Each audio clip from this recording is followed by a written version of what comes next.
Vous écoutez le podcast Devenir écrivain par Florana, épisode 17. Bienvenue sur Devenir écrivain, le podcast pour démarrer et réussir votre carrière d'écrivain. Et maintenant, retrouvez votre animatrice Lucie Castel, autrice publiée à l'international, formatrice et conférencière. Bonjour et bienvenue dans ce nouvel épisode de votre émission Devenir écrivain. Alors pour l'occasion, j'ai piraté la chaîne parce que j'ai pris beaucoup de plaisir à enregistrer l'entretien de l'épisode 14 et je trouvais dommage de ne pas renouveler l'expérience. Lucie Castel est en ce moment ficelée dans ma cave. Alors bon, le fait que je n'ai pas de cave, c'est anecdotique, mais ne vous inquiétez pas, je vous la rendrai pour le prochain épisode, c'est promis. Au cas où vous découvriez ce podcast avec cet épisode, je vais rapidement me présenter en lisant tout simplement ma biographie officielle. Donc je vais parler de moi à la troisième personne. Quoi de plus naturel pour les auteurs qui ont, comme tout le monde le sait, un ego surdimensionné. Originaire du sud de la France, Florana est connue pour son roman à succès Nous deux à l'infini. Publié entre autres chez Hugo New Romance, J'ai lu, HarperCollins France, France Loisirs, Audible. Elle a également été la marraine du premier prix de la romance Nouvelle Plume France Loisirs en 2018. Son roman Follow Me a été nommé lors du prix New Romance Award 2017 dans la catégorie Meilleure New Romance française. Son domaine de prédilection est la littérature féminine. Si vous êtes là, c'est que vous êtes peut-être déjà ou plus probablement vous souhaitez devenir auteur ou autrice. C'est peut-être même le sujet de cette semaine qui a attiré votre attention, parce que c'est une question qui revient assez souvent quand on entame les démarches pour être publié chez un éditeur. Donc la question, tout simplement, c'est mais combien de temps je vais devoir attendre avant d'avoir une réponse et puis la publication de mon roman. La question est légitime et ce n'est un secret pour personne, mais je vais quand même vous le répéter, l'éditeur évolue dans un espace-temps parallèle à celui du commun des mortels. Donc le commun des mortels, c'est vous, c'est moi, c'est les auteurs et les autrices qui n'ont pas encore été initiés au secret de cet univers plus impitoyable que Dallas. Pour commencer, je voudrais tout d'abord vous donner une vision d'ensemble du contexte dans lequel vous allez soumettre votre manuscrit. Parce que vous êtes là derrière votre petit écran et vous êtes tranquille chez vous et vous vous dites juste « Allez, j'y vais, je le fais, ce premier pas qui me terrorise, j'envoie mon manuscrit ». Mais peut-être que vous n'avez en réalité aucune idée de là où vous mettez les pieds. Donc on va commencer par prendre notre petite machette et par déblayer tout ça, juste pour vous dire comment ça se passe lorsqu'un éditeur reçoit votre manuscrit. Il faut savoir que les plus grandes maisons d'édition reçoivent en moyenne une centaine de manuscrits par semaine.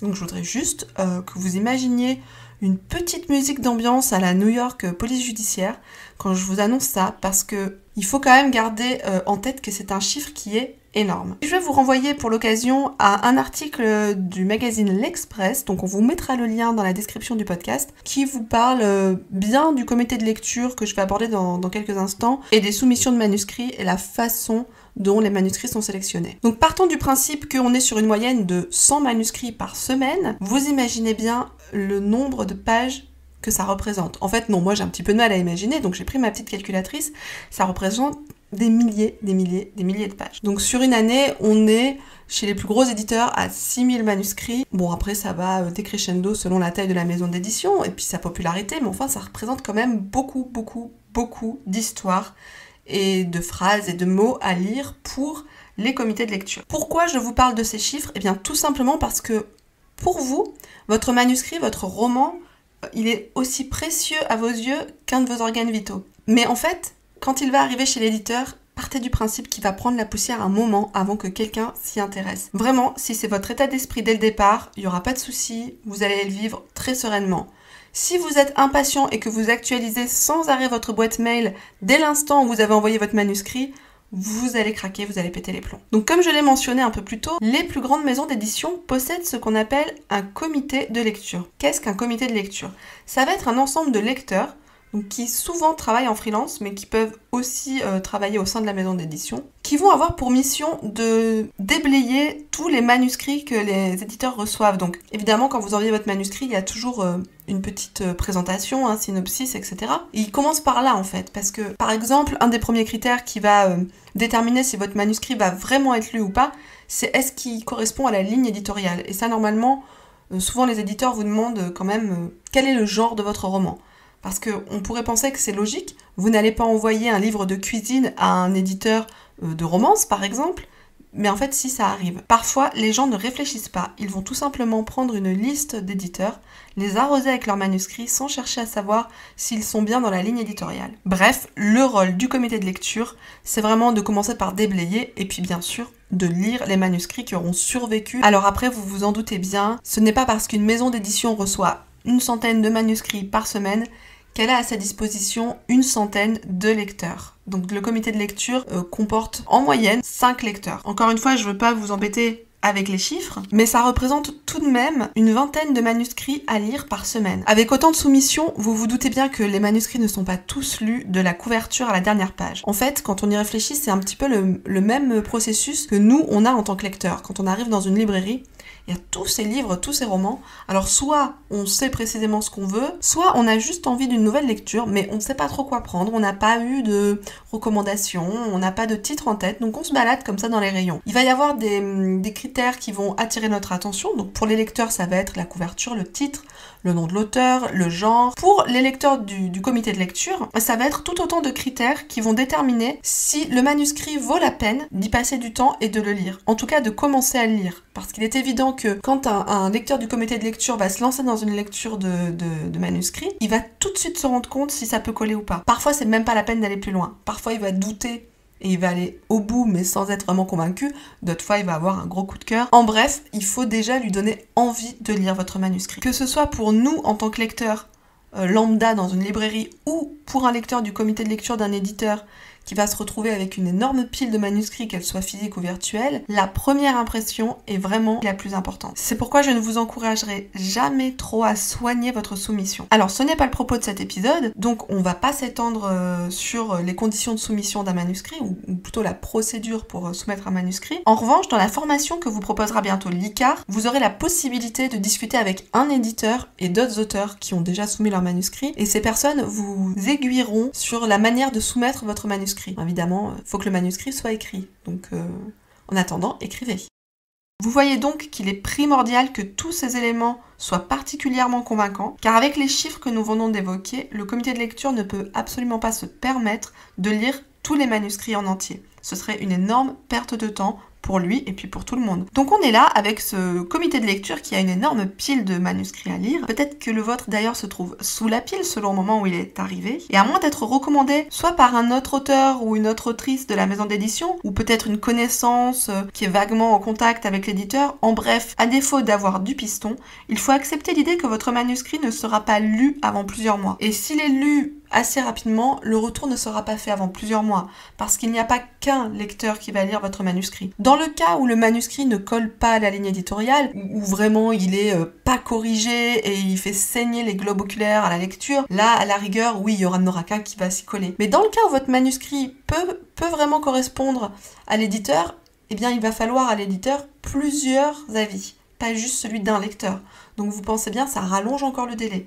Donc même s'il est lu assez rapidement, il faut attendre qu'il soit lu par d'autres personnes, puis que ces personnes se concertent et fassent ce qu'on appelle des fiches de lecture, comme on faisait nous quand on était en primaire, à l'école, etc. Et donc après, il y a le comité éditorial qui va se réunir et puis dire, voilà, tel texte a attiré l'attention de, je ne sais pas, 4 de nos 5 lecteurs, qu'est-ce qu'on fait? Ouais, ça peut coller, est-ce que ça peut rentrer dans la ligne? Est-ce que voilà. Et après, seulement vous êtes contacté. Si vous avez écouté l'épisode 14, à un moment j'ai mentionné que d'après moi, il fallait être très vigilant sur le délai de réponse d'un éditeur. Pour moi, c'est vraiment un gage de qualité et de professionnalisme. Un éditeur qui va vous répondre en quelques jours, en général c'est louche. En fait, voilà, méfiez-vous, il y a quelque chose de pas net. Comme dirait mon amie Lucie Castel, il y a quand même baleine sous gravillon dans ces cas-là. Donc je dis pas qu'il n'existe pas des exceptions, il y en a, je ne mets pas tous les petits éditeurs dans le même sac, mais souvent ça signifie que l'éditeur ne reçoit pas beaucoup de textes en soumission. Alors pourquoi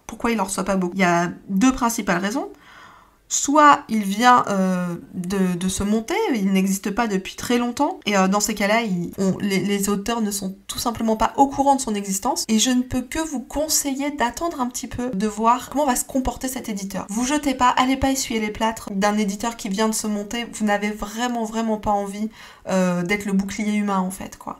Attendez de voir un petit peu ce qui va se passer, il y en aura d'autres qui se sacrifieront, vous inquiétez pas. Ou alors, c'est parce qu'il a une très mauvaise réputation, et que plus aucun auteur ni aucune autrice ne souhaite être publié chez lui. Dans ce cas-là, le conseil que j'ai à vous donner, c'est fuyez vite, loin et ne vous retournez pas. Parfois, le délai est long parce que la maison d'édition ne possède pas de comité de lecture ou s'appuie sur un comité de lecture bénévole, donc pas toujours disponible, puisque les bénévoles ont souvent un métier qui paye les factures à côté. Donc ça va être le cas pour les structures plus modestes que celles que nous avons abordées jusqu'à présent. Souvent ces éditeurs sont à taille familiale, c'est d'ailleurs ce qu'on aime chez eux, et comptent beaucoup sur le bénévolat. Donc ce sont des maisons d'édition qui sont en général moins traditionnelles, pas forcément moins qualitatives. Le délai sera sûrement moins long que celui d'un grand éditeur. C'est logique puisque moins de manuscrits arrivent dans la boîte email. En contrepartie, l'éditeur qui reçoit beaucoup moins de manuscrits en soumission que la grande maison qui en reçoit une centaine par semaine prendra plus le temps de lire votre texte. C'est-à-dire que même si vous avez loupé votre premier chapitre et votre première impression, peut-être que cet éditeur moyen va aller au-delà et va voir un diamant brut à polir. C'est beau ce que je dis.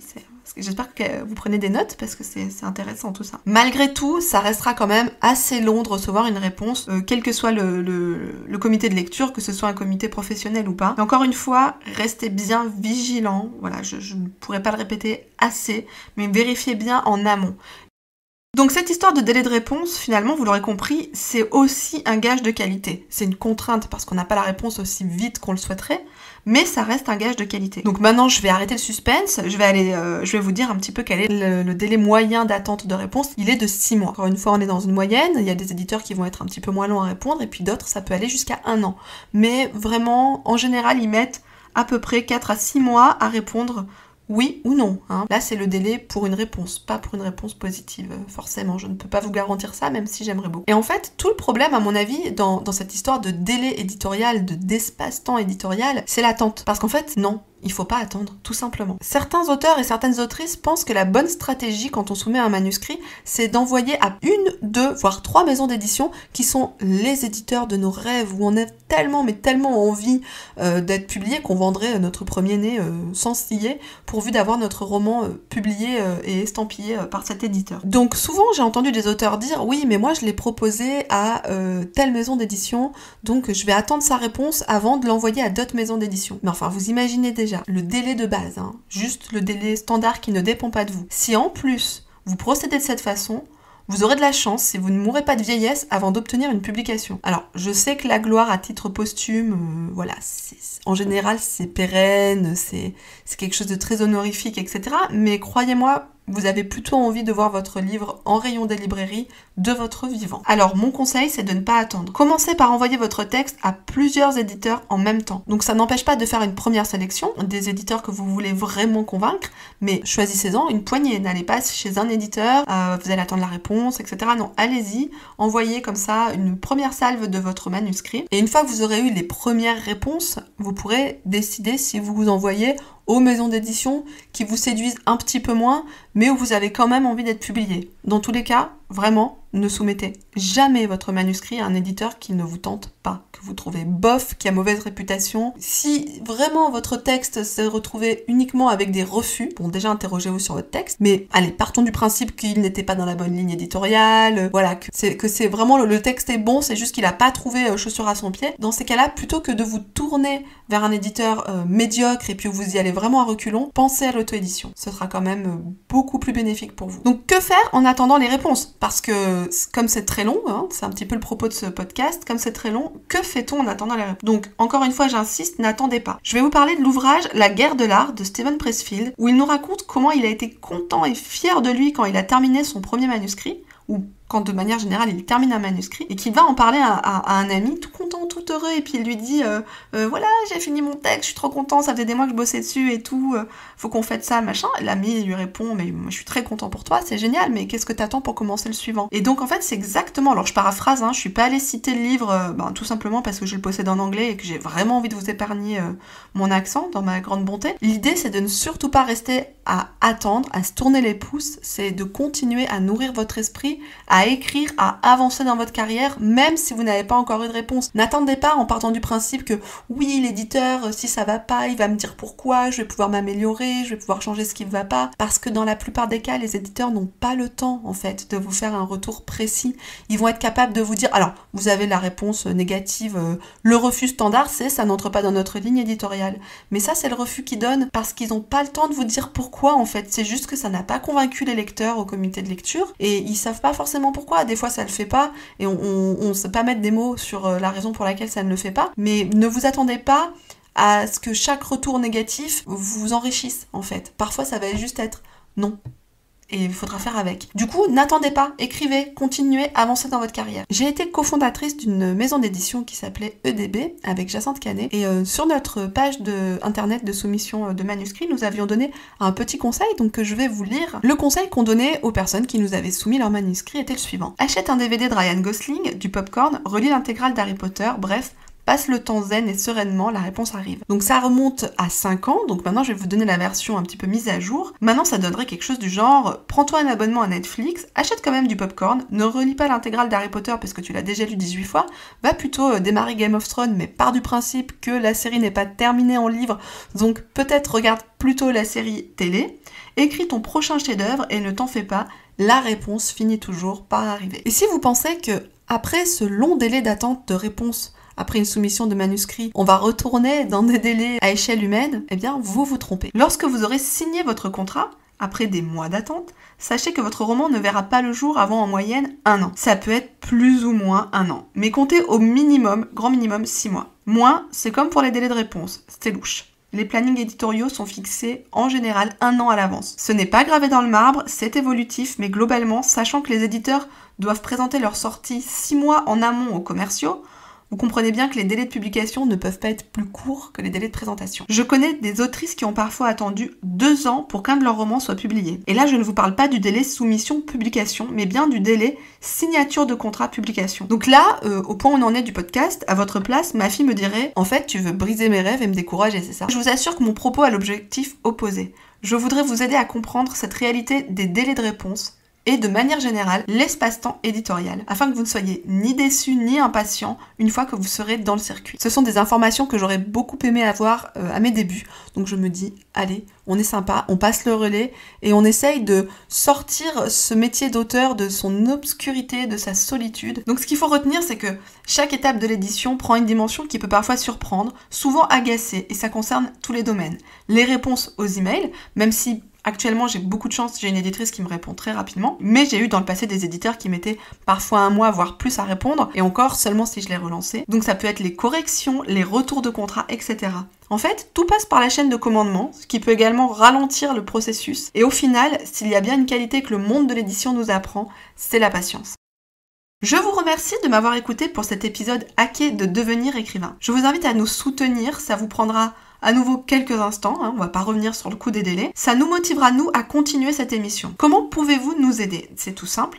Vous pouvez commencer par liker, noter, ajouter nos épisodes à vos favoris sur la plateforme où vous les écoutez. Puis alors, tant que vous y êtes, vous pouvez partager sur vos réseaux sociaux, par email, en parler autour de vous. Je suis sûre que dans vos contacts, il y a statistiquement au moins un aspirant écrivain. N'oubliez pas également les divers fascicules que l'ICAR, l'Institut des carrières littéraires, qui est à l'origine de cette émission, vous offre. En téléchargeant les PDF mis à votre disposition, vous intégrerez automatiquement le mailing et recevrez ensuite chaque semaine un email contenant des informations liées à la carrière de l'écrivain. Si vous êtes là, a priori, c'est que ça vous intéresse, car on ne vous expliquera pas comment fabriquer et vendre des passoires, même si ça peut être intéressant et puis surtout très pratique. Et enfin, n'oubliez pas, à plusieurs on est plus fort, fédérer les écrivains et écrivaines pour que ce métier soit moins isolé et plus informé est notre objectif. Alors mangez des pommes, tout ça, revenez la semaine prochaine, puis je vous rends Lucie, c'est promis. Vous voulez devenir écrivain? Téléchargez sans plus attendre le guide écrivain mode d'emploi sur le site licares.fr, licares.fr. Ce guide vous donne les 4 étapes fondamentales pour progresser vers l'écriture professionnelle.